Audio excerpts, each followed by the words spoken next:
Okay, this topic is now longevity, and now people becoming old is something that really worries me from a social and economical point of view. I mean, there are factors that actually change how much we live, and there are factors that actually change how we live when we are that old.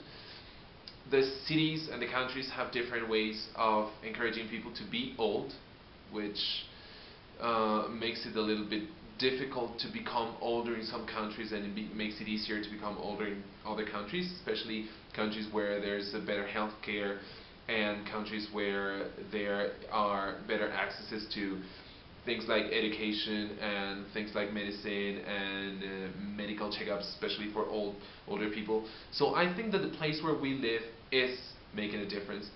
Also, situations like climate and contamination actually make people live longer or make them live shorter. But pretty much besides that, even though that's the important thing of this topic according to our classwork, because this is homework, it is very important to realize that if we allow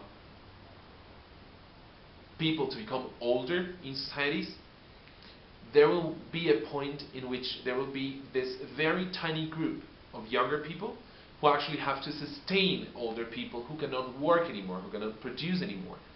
And I think that the big item and the big topic in longevity is to start to think how we are going to solve that problem in the coming years.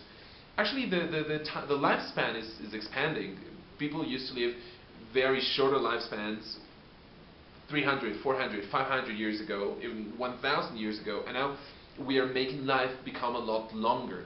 Now, how we're going to deal with the fact that we have a lot of people who are going to become a lot older and that will need sustain. Where does that sustain come from? That's actually my biggest worry.